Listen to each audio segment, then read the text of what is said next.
We have Kevin Guthrie, our DEM director, who's now basically living in Southwest Florida as part of the response.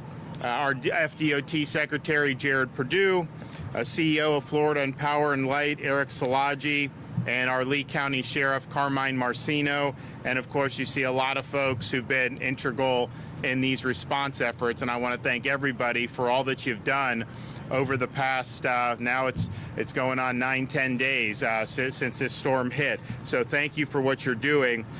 Obviously here you suffered catastrophic damage in Fort Myers Beach, and there was a premium on rescue efforts, and rightfully so. And that is those efforts were ongoing and continue to go on. But we also have a situation where you have a lot of people who left their homes, and they're wanting to know when they can get back. And so I know that they've started an initial wave of people. Just from the state's perspective, it's our hope that everybody's able to go back to their property. It's very important that they're able to do that. I know there's some people that are going to have really significant damage. Some will have total loss. Some may have damage that they're willing to live in their house for, and if it's safe, you know, obviously they have a right to do that. They have a right to be where they want to be. So getting people back into their homes in these areas is really, really important. And so as of 7 a.m. this morning, the first group of residents did return to the island. More will be coming throughout the day, but this is their home, and we want to make sure that they're here. In order to help facilitate that, obviously you see there's a lot of damage here. It's not as easy to just say go back. You may not have any services at your home. So we have authorized, we got a request from the county via the city here for portable restrooms, hand wash stations, shower trailers, a toilet trailer. So all that is going to be brought here, and we're going to do that to make sure that the folks who are living here still have access to those basic necessities. And we'll work with both the county and the city to be able to do more in terms of what's going on. I will say this, as bad as the damage has been, I think you're seeing these efforts, not just search and rescue, obviously that's been tremendous, but if you look around the debris efforts, you're seeing the debris stacked. I'll tell you, in some of these other storms, that debris doesn't start getting dealt with this early. So I think that they're on the right track here. I've been saying for days now, get those contractors out here, remove the debris, you get the reimbursement, take advantage of that. So I like to see all the debris removal activity. That's a good sign. We want to keep that going as you go more. Now, in terms of the power that we have throughout the state of Florida, effectively, I'd say there's a couple spots with LCEC in Lee County. You still have spots in Cape Coral, I think North Fort Myers. When you start talking about Fort Myers Beach, Sanibel, some of those areas, you obviously are going to need to remove some of the debris here before you can go. Those poles actually did very well here. You know, if you look at those concrete poles, most of them, I think that, what was the number that, how many concrete poles? 4 out of 396. So they had, Florida Power and Light had 396 concrete poles for the electrical. 4 of them broke. The others are okay. I can tell you, I was on Sanibel a couple days ago. That is not the same ratio there. I mean, you had massive numbers of poles snapped in half. You had poles that were totally destroyed. So what that means is that a lot of the core infrastructure held in Fort Myers Beach. There's still a lot of work to do, but the issue is really going to be getting the debris removed, making sure you can clear the area, and then seeing the homes that can even accept power or not. Because if the home was damaged enough, it may not be able to accept power without there being some additional renovations to the home. So those things are all obviously going to be decided over the coming days in terms of, as the debris moves, what can they do?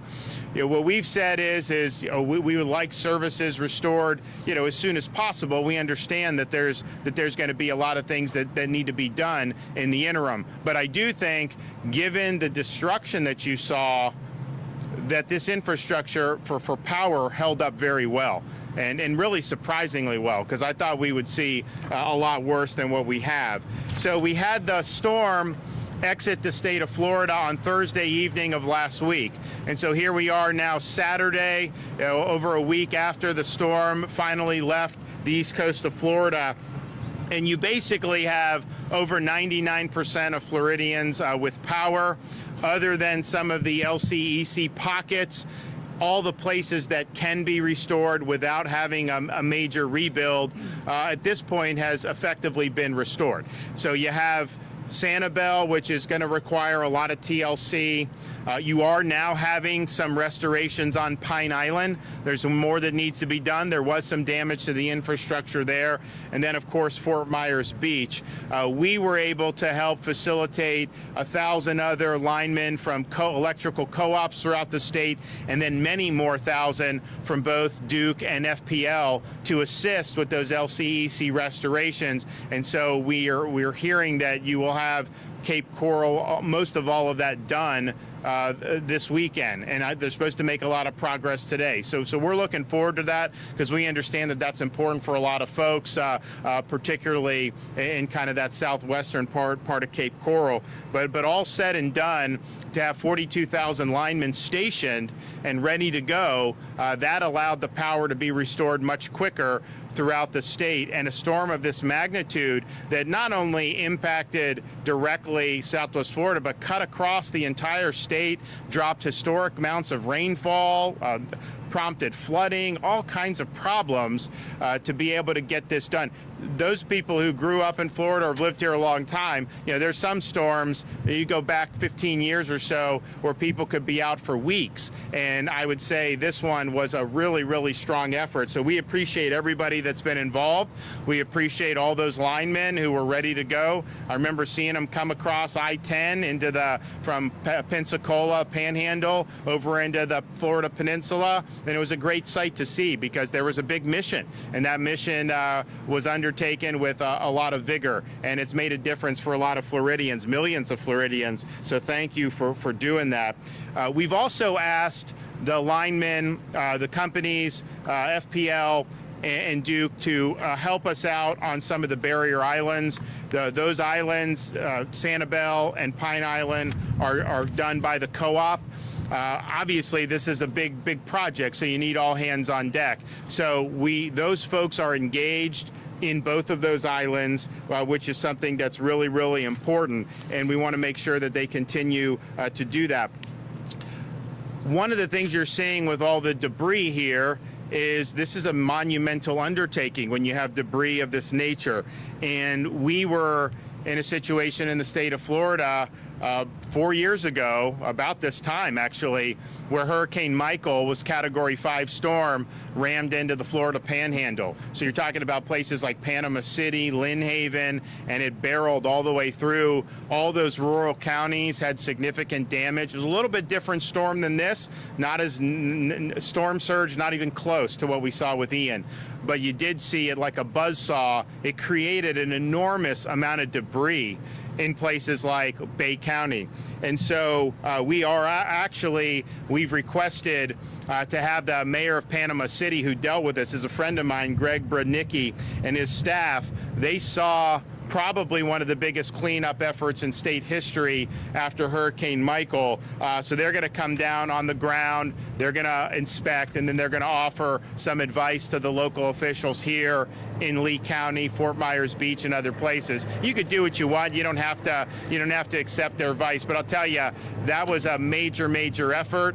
I would say that probably had more trees that got knocked down because it cut through part of the forest, and the roads were a disaster, and they had to clear. We haven't had to clear quite as many roads at that level in terms of just having massive numbers of trees falling. But you see around you the boats. There's probably more vessels than we've had in any storm that I can remember, and you see them piled up over there. That's going to be a massive effort. Of course, some of these structures here are going to be a massive effort. So we're happy that we're getting that know-how. It's sad that experience has to be put into use, and it's unfortunate, but I think that it'll end up helping.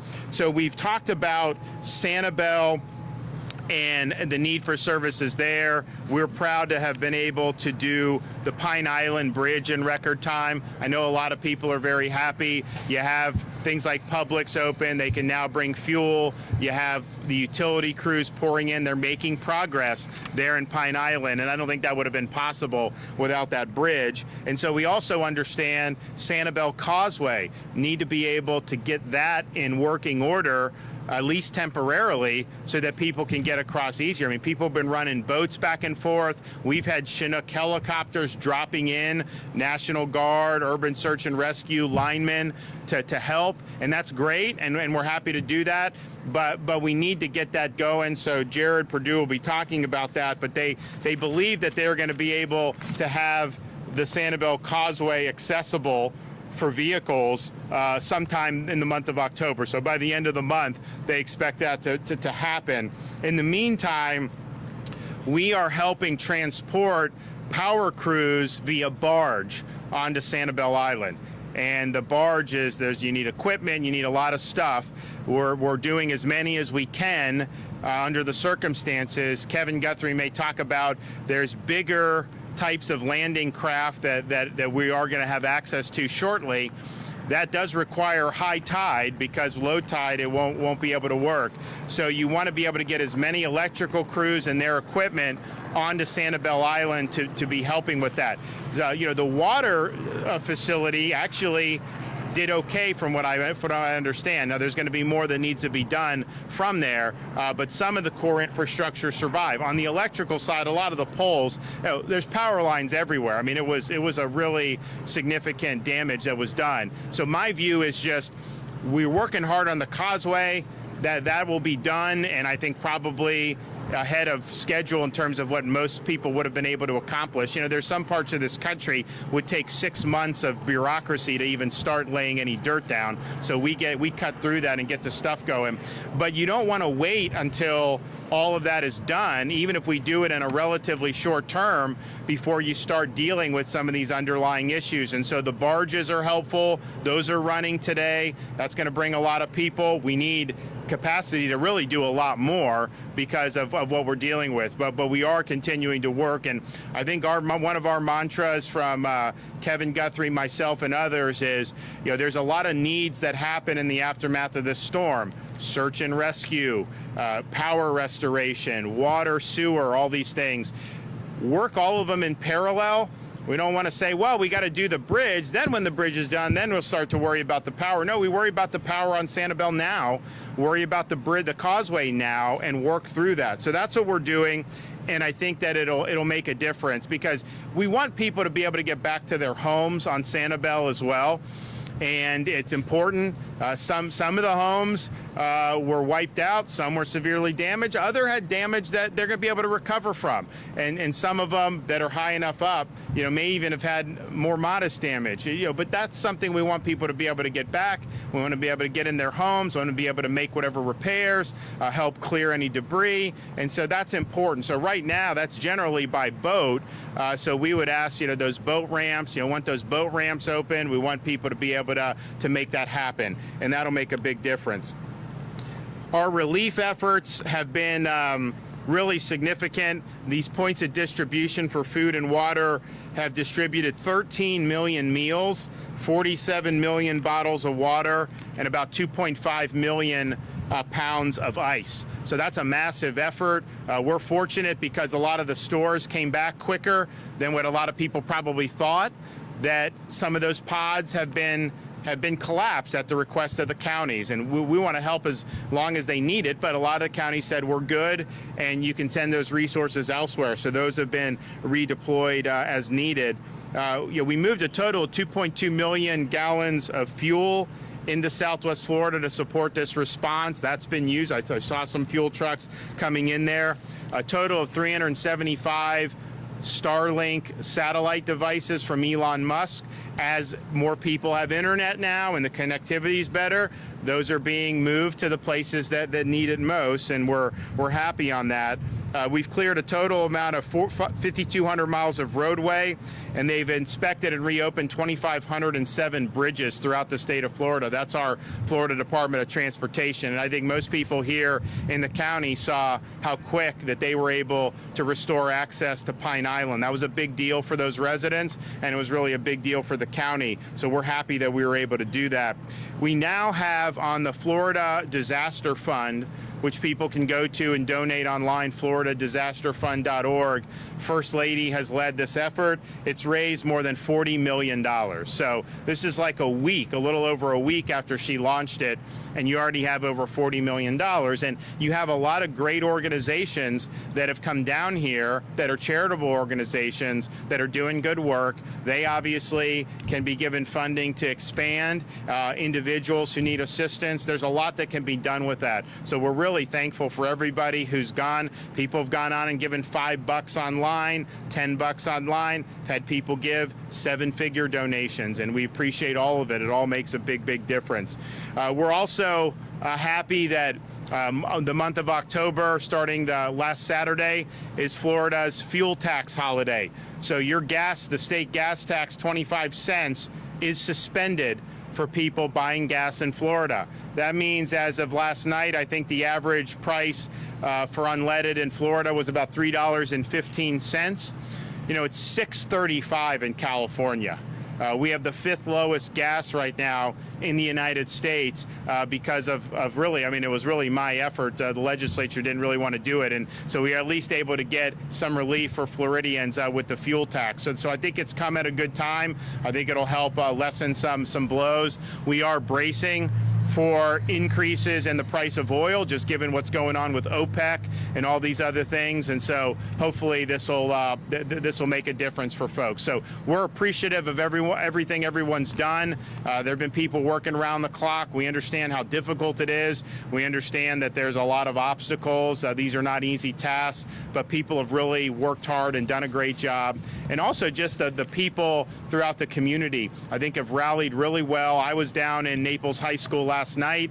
They had the storm, didn't get hit quite as bad as here, of course, but they had record storm surge in Collier County, and they had the kids back in school yesterday, and they had the football game with the big crosstown rivalry. And so people really are showing a lot of resilience. I know the school system here is figuring out, you know, what schools can we get the kids back as soon as possible. Some places, like here, it's going to be a little bit more difficult on the beach, but others, they're moving forward. So that's a great spirit. It's going to help people get back on their feet quicker. We know that there's people that have lost everything. We know there's people that have been displaced that are going to need a lot of support. But I think you have that here in the community, all the people that have come to pitch in. And of course, we're here as a state for the long haul because we understand this is something that is going to require a lot of effort over a lengthy period of time. Okay, Kevin Guthrie is here to give an update.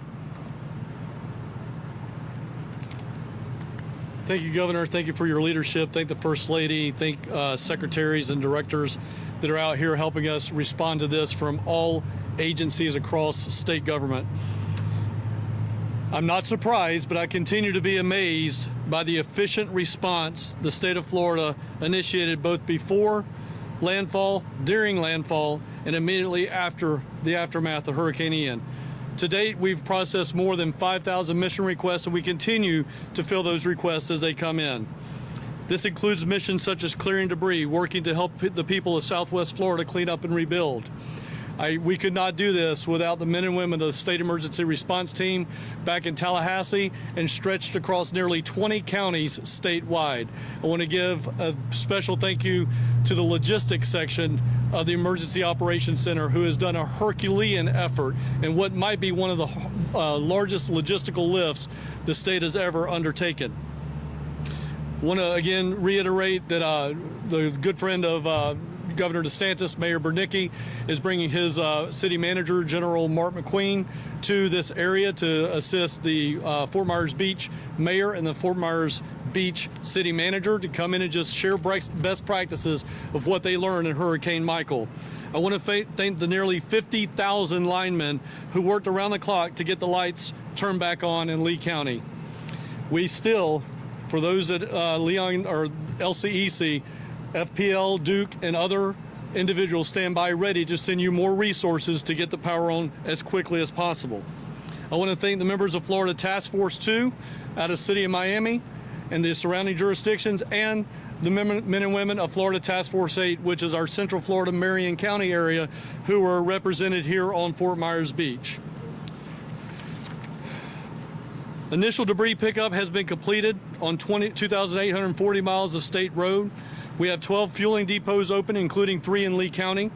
We developed fuel to Pine Island. We have deployed fuel to Pine Island via the Pine Island Bridge that was completed in record speed thanks to Jared and his folks at DOT.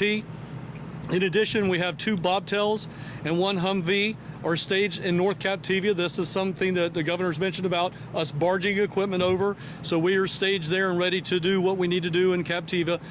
I'm happy to report that Eric Dellenbach, who is my counterpart with the governor's office with the governor's faith-based initiative team, is securing church locations in the area on these islands so that we can set up staging areas. More to come on that in the future. Operation Blue Roof is fully underway and operational. It is now operating in Charlotte, Collier, Lee, and Sarasota counties. The first roofs that be completed were here in Dunbar inside of Lee County. For information on that program, again, it is free to individuals that qualify in Charlotte, Collier, Lee, and Sarasota counties. That 1-800 number is 1-888-766-3258. I'm going to repeat that again. It's 1-888-766-3258. Or you can sign up at blueroof.us. That's blueroof.us. DRCs are open in the following counties: Lee, Sarasota, and Charlotte. Collier opened this morning. Orange County is opening on Saturday, and Seminole County is opening on Monday, with other counties to follow behind that. I think we need to remember that this is a statewide disaster that stretches from St. Johns County all the way down to Key West. Governor, again, it's my honor to work for you, and thank you for your leadership. Okay. Jared Perdue. Yes, thank you, Governor DeSantis, First Lady, for your continued leadership. It has truly enabled us to bring every available resource to bear, respond quickly, and help get people back on their feet. We're continuing to work on those things that are important. As the governor mentioned, we immediately cleared over 5,000 miles of roadway right after the storm. It's extremely important to get people moving around, get emergency vehicles, responders in and out of where they're trying to go. We also inspected over 2,500 bridges, making sure those bridges are safe to cross. And so we're happy to have completed that.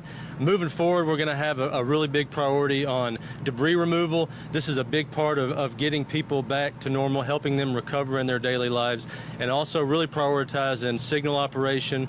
We've restored around 90% of signals to operational in Lee County. We still have a few left, but even on the way down here this morning, I noticed that there were several Lee County crews, FDOT crews working in concert to get those signals back up and running and really enable people to move around. As the governor mentioned, we were really excited to finish the Pine Island access 3 days ahead of schedule. And again, it's through the governor's leadership that we were able to bring the resources to the table that were needed to do that. We're doing the same thing with Sanibel Causeway. We are definitely bringing all the resources that are available. We've mobilized 2 contractors that are made up of teams of multiple subs. They've brought over 160 trucks to the job site. We have 3 dredging operations to fill in. The damage to the causeway was massive. There are 2 very large breaches in the causeway. It's going to take a lot of material to fill those in. But again, we're working just as quickly as we can. We do have a target to finish that by the end of the month of October. But again, we hope to finish early, just like we did on Pine Island, and we're really striving to do that. So again, thank you, Governor, for your leadership. I'm honored to work for Governor DeSantis and continue bringing relief to the people in these communities. Thank you. Okay. All right. Eric Szilagyi, FPL. Thank you, Governor. Thank you, Governor. After completing nearly 1 million construction man-hours of work, I'm pleased to tell you that FPL has restored power to essentially all of our customers. We are 99.8% restored, and the crews remain in the field today to restore those who can safely get their power back on. As the governor said, unfortunately, many buildings did suffer a lot of damage. Some of those require inspections. We have crews standing by ready, so as soon as your building, your home, your business has been inspected and can safely take power, we will get the lights back on to those. Here in Fort Myers Beach, that's going to take a little bit longer, but for everybody else that we serve across the state of Florida, power has been restored. I want to thank all of the men and women the governor talked about, the tens of thousands who came from across the country to help Florida get back up on her feet. We had over 21,000 deployed. 19,000 people came before the storm and were ready to get out as soon as the storm passed from across 30 states. I want to thank those men and women and their families back home for all of their dedication and their support for not just FPL, but for the state of Florida. I also want to reiterate our continued commitment to making sure that Fort Myers Beach is rebuilt, and we will be here to ensure that the power comes on just as soon as it is safe for that to happen. And we will continue to work with Lee County Electric Cooperative, all of their teams who are out in the field working hard to get the power on in Cape Coral and Sanibel and Captiva Islands, and we will do everything we can to help them in their effort going forward. Thank you for all of your patience. I know it's hard not to have power, but again, it's been a really, really great effort across the state of Florida. Governor, I want to thank you. I want to thank law enforcement. I want to thank DOT. Without their support, we cannot move this amount of people and equipment, and it has been truly a Herculean effort and a team effort to get everything done. Proud to be part of Team Florida and to get the lights back on. Okay, thank you. Sheriff? Thank you. Thank you. Good morning. First, I want to thank our great governor.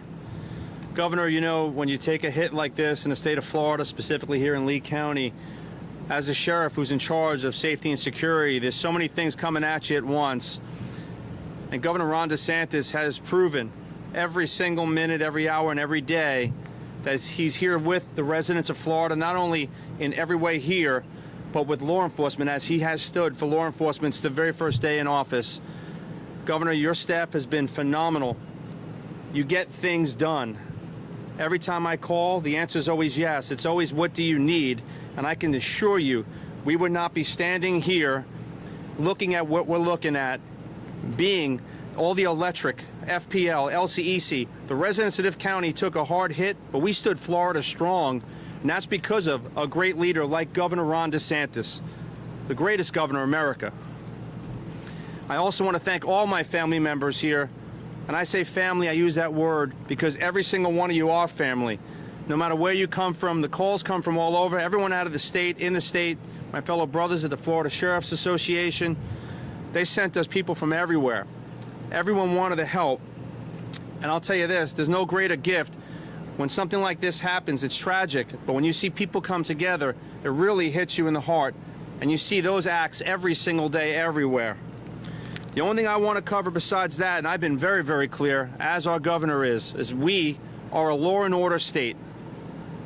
Lee County is a law and order county. We've had very little incidents of looting. In total, we had 9. Before this morning, we had 5 individuals that decided that they wanted to loot in our South District. Well, if you're lucky and you loot in the state of Florida, in Lee County, you end up going to jail. I will tell you, if somebody makes that grave mistake of trying to prey on one of our great residents, you might be able to walk into a home, you will be carried out.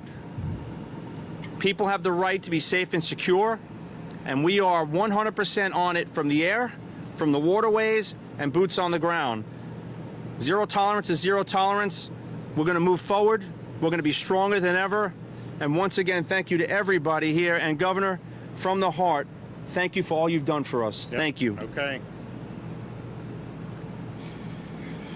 Well, we appreciate the effort everyone's made. These are very difficult and challenging circumstances. The initial response has been coordinated, overwhelming, and I think has done these communities proud. But there's a lot more to do, and really some of the hardest stuff is still ahead of us. And so we're going to be working on all those issues. We talked about some of the infrastructure that still needs to be done. That is proceeding apace. We're also going to have people that have been who've been dislocated from their homes, who are going to need temporary accommodations. And I know the county is working with them. We of course have FEMA assistance for that, as well as potentially state helping out depending on how some of this comes down with our relationship with FEMA. So hang in there. We know that there's a lot more work ahead, but I think you can look around and see that there's been a lot that's been accomplished already, and people really do want to get all this taken care of, and we want to get back to doing well. Okay, thanks. Anyone have any questions? Residents of Fort Myers Beach have no idea when they're going back to their homes. Do you think they should be allowed to get back to their homes? Yes. So I said that at the beginning of the press conference. It's our view that, some of them left because they were told to leave, and so they followed the directive. They want to get back into their homes, and some of them will have damage, some may be destroyed, some may be livable, and it's their right to be able to be back into their homes. We've had a lot of search and rescue that's been going on, and rightfully so, but we're at a point now where everybody who lives here needs to be brought back. That announcement is coming back this afternoon, by the way. Yeah, and I think there is going to be some announcements. They let an initial wave in. I think the locals are going to let more in, but we're 100% supportive of that. And if we need to provide more sanitation, trailers, portalettes, all that, we will do that as well. I know you've been very involved in the Sanibel Bridge setup, on Island Bridge. You saw him when you met it. Is there any other area in Lee County and Fort Myers Beach where you say, okay, there's a need, I need to be heavily involved in moving things forward? Well, once they come to us with this, so the Pine Island, what happened was obviously we saw the images after it happened. They were being told you just need to get off the island because there's not going to be access restored. So I had them come to me basically last Saturday saying, can you help us? And I'm like, yeah, we'll do it. And so we had a request. It's not a state road, but we said we'll do it. We have a record budget surplus. I have $500 million in a disaster fund that we created just to meet these needs, and so we did it. And so as people are doing that, I've met with the Sanibel mayor now multiple times about what they need. So as we get requests, if the state can be a difference maker, what I'm telling Kevin Guthrie to do is to go in there, let's put a thumb on the scale and let's make it happen. We have certain amount of ability to marshal resources right now that's very good, because there's a lot of people that just want to be helpful. So even if we don't necessarily have the authority to say, hey, you need to do that, so we ask people, a lot of them will do it. So we want to use that as best we can to be able to help the residents of this area. Governor, snowbird season is about ready to start. What do you have to tell the snowbirds who haven't come down yet? So what I would tell the snowbirds is, look, work is underway. I think once we get into the full winter season, you're going to have seen so much of this debris taken care of. I think that they're working very proactively on that. Certain people may have damage to their homes. Those obviously people want to come down and repair that. We encourage you to do that. We encourage you to get back to your home, see what the damage is, make whatever repairs. The first couple days we were saying, hey, you may not want to jam 75 coming down from the Midwest to come to your places here, because we had a lot of need for power, search and rescue, and all those things. Well, now we're at the point where the power has been restored, except for a little bit of LCEC and then the major areas.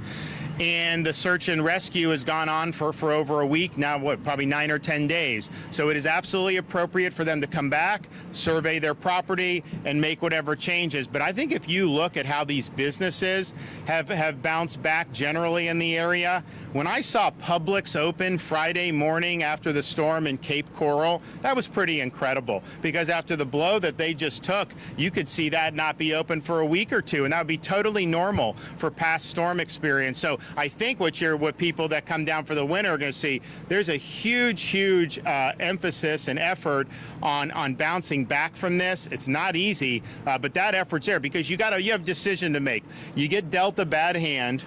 How do you want to handle that bad hand?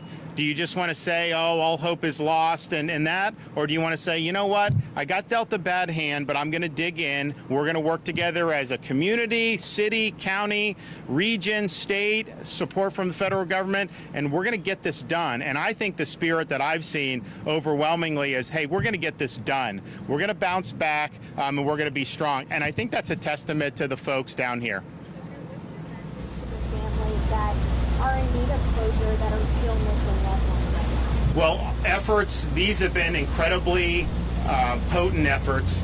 We have not had more search and rescue teams, urban search and rescue teams in one place since 9/11. So all the levers that have been able to be pulled have been pulled. It's been a Herculean effort. Those guys have done an incredible work. So just know that this has happened and it's continuing to happen. At the same time, we are situation, this debris, you don't know what happened to people who remained out here during that time. And you see if it can move a boat, all that, what could happen. So there's going to be a lot of things as they go through and clear this. There very well may be some bad news. There's been a lot of good news up to this point, to be honest. They've saved a lot of people and it's been really, really great to see. But just dealing with the destruction that we're dealing with, that's just something that is possible, and we hope that doesn't happen.